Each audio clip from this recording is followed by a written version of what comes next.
Antoine Winfield declared for the draft, so he's going to be very coveted. You're starting to see a lot of draft buzz from him. Many people are talking like he could be a top 50 pick, maybe inch into the first round. Mel Kiper's first mock draft today, he had Winfield going to the Vikings at 25 in the first round, so that's really intriguing, following in his father's footsteps if that really happened. But yeah, replacing him is the single biggest factor heading into 2020 because of his versatility, the ability to just have those natural instincts, the leadership.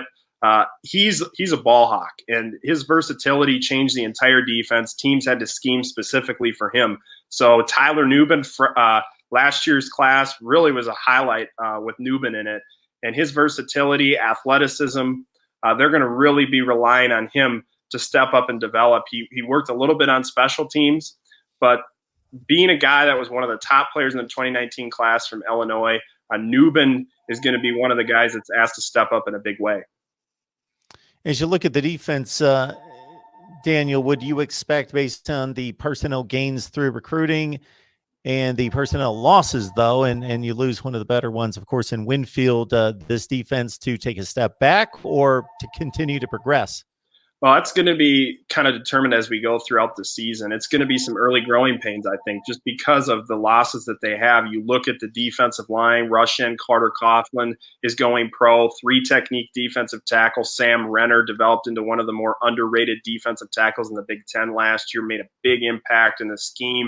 And then Winston DeLadebedaire, the strong side defensive end, he graduated. Then you go to the second level, Thomas Barber, a big communicator in that defense, a downhill run defender. He graduated.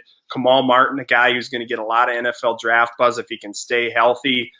Tackling machine, only played 8 games, had 66 tackles. Just a dynamic playmaker in the defense. And then Chris Williamson, Mr. Versatility, the nickel cornerback who was tasked with doing a lot of different things, matching up with some of the best shifty slot receivers that the Gophers played last year. And then you go to the back end of the defense with Antoine Winfield Jr. being the heartbeat of that whole unit.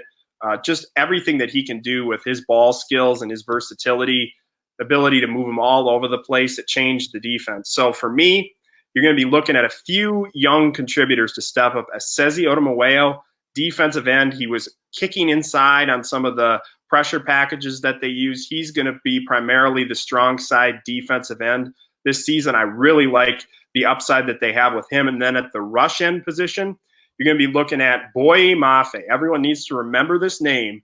He could be one of the breakout candidates in the Big Ten. We saw some flashes with him. His productivity in a limited snap count was really impressive. His pass rush win rates were really high when he was on the field, and they were able to use him in a lot of creative ways. I think that could quietly be one of the bigger X factors for the Gophers this year. And then at the linebacker position, they emphasized a lot of recruiting resources, like I mentioned earlier, with Cody Lindenberg and Lucas Finnessy and Jaquandis Burns at the linebacker position. But the name to keep an eye on is James Gordon, Plant City, Florida, 2019 class. Really was a big get for the Gophers. I've heard a lot of positive reviews about him during these Sunday night practices they have with the young players at scrimmages. His tape, if you fire that up, I was amazed at his tape when I watched it. Like, this guy is dynamic. Downhill run defender with range. He's someone that could emerge as a guy that steals a starting role in the Gophers defense. So that, and then looking at, like I said, with Nubin at safety, how does that all shake out? But it's going to be built around those corners. Benjamin St. Juste, Coney Durr. You look at last year, 13th in pass defense efficiency with those guys returning, and obviously Winfield plays a role in that too. But the nickel cornerback spot, who emerges for that? Is it Justice Harris? I'd like to see them look at Terrell Smith possibly at the nickel cornerback spot.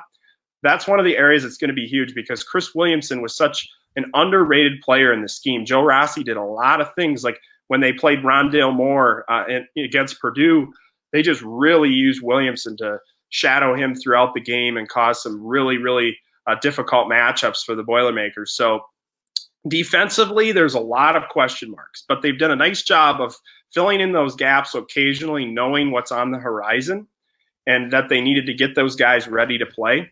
So, yeah, early in the season, we'll see where they're at defensively, but Joe Rossi's done an excellent job of really developing a scheme that maximizes his players, and I know he's going to adjust to find the best types of schemes that will take advantage of the certain players that are on the field. Mafe made the most of 14 tackles, 3.5 tackles for loss, and 3 sacks. You ran down some of the top tacklers from 2019. You lose 5 of the top 6, including the top 3. Jordan Howden comes back with 57 tackles and an interception.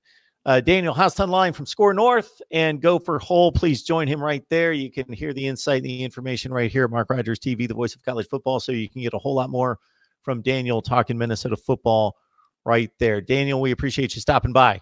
Hey, thanks for having me.